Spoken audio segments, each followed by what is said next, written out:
We had sort of like a week and a half without drone attacks on Kyiv, especially after the European leaders called on Vladimir Putin, Russian president, to have the 30 days ceasefire. But as you can see, the ceasefire is not being held too. Right, let's move into our next story about the attacks on Kyiv.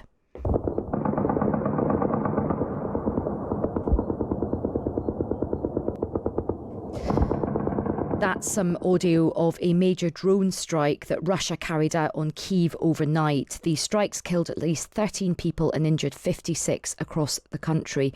Russia launched 250 drones and 14 ballistic missiles against Kyiv alone, making it one of the biggest aerial assaults on the city since the war began. Zelensky described it as a difficult night, saying that there had been fires and explosions across Kyiv, with homes, businesses and cars damaged by strikes or falling debris. The attack comes as Russia and Ukraine take part in prisoner exchanges, with 307 Ukrainian prisoners returning home today and more expected tomorrow. Well, joining us now is Kateryna Malofieva, who is a journalist in Kyiv. Kateryna, welcome to the show. Good evening, Aisha. Sadly, I meet you often when I have to report something about another missile attack from the Russian side. I know, and I'm so sorry that there's been another one. Kateryna, just tell us what last night was like. Tell us what it's been like for you living in Kyiv. Yeah, I just wanted to correct that 250 drones were launched against the entire country, but the majority, of course, most of these drones were launched against Kyiv, including 6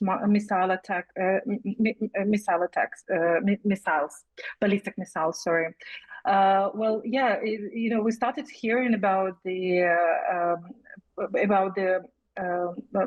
drone attack, upcoming drones flying towards the city of Kyiv around 11 p.m.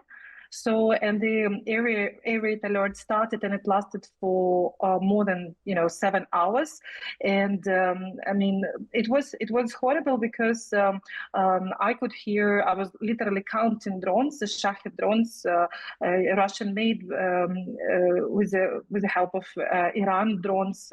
So sitting in the corridor with my neighbors in the corridor of the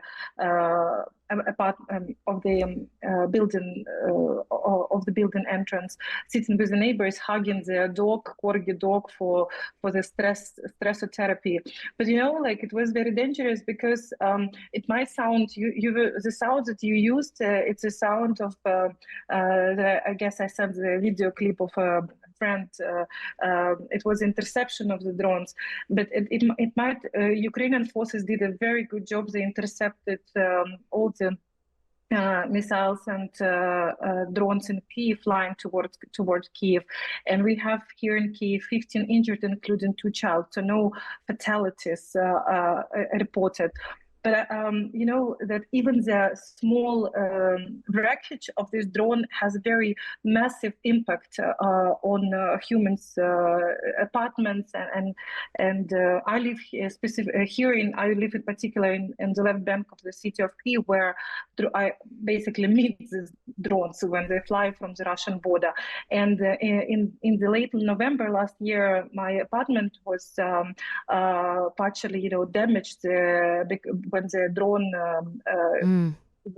blown nearby. So I'm more intimidated and scared when I hear the sound of the drones. And of course, I don't go to the shelter because it's really complicated. Not all the shelters are around it.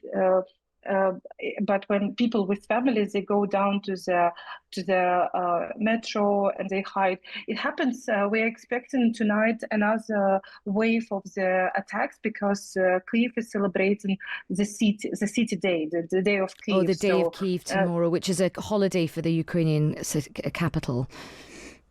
Correct.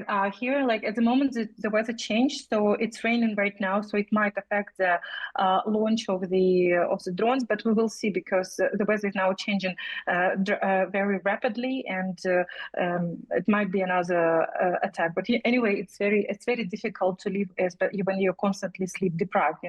We had sort of like a week and a half without drone attacks on Kyiv, especially after the European leaders called on Vladimir Putin, Russian president, to have the 30 days ceasefire. But as you can see, the ceasefire is not being held too. But talking about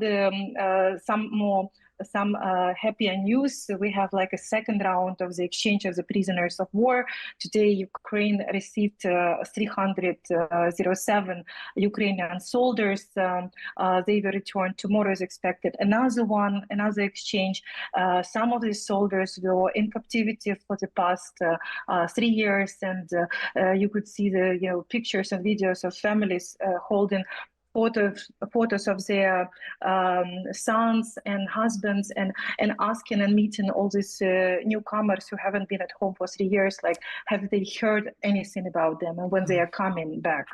Well, as you say, a little glimmer of good news, but still very, as you say, very, very frightening for people in Ukraine, particularly in Kyiv. And as you say, that anxiety of not knowing what might come tonight. And, we take for granted things like, as you say, just not being able to sleep at night because not knowing if there's going to be an attack. Well, look, Kateryna, thank you as ever for giving up some time to speak with us, and do look after yourself. That's Kateryna Malofieva, who is a journalist in Kyiv. Call messages in to say the war in Ukraine could be stopped with one missile right through Putin's bedroom window. Until he's affected personally, he will not stop. Well, I really do feel for people in Ukraine. I think sometimes we just forget what it is like. I have a very good friend whose family, a Ukrainian friend whose family is in Lviv, and she has the app on her phone where the alarm, the siren goes off, and imagine just living your life in that sort of way. Awful, absolutely awful. That's the kind of, we talk a lot about the diplomatic and the military, but there's a massive kind of human cost just trying to live your daily life with that level of anxiety.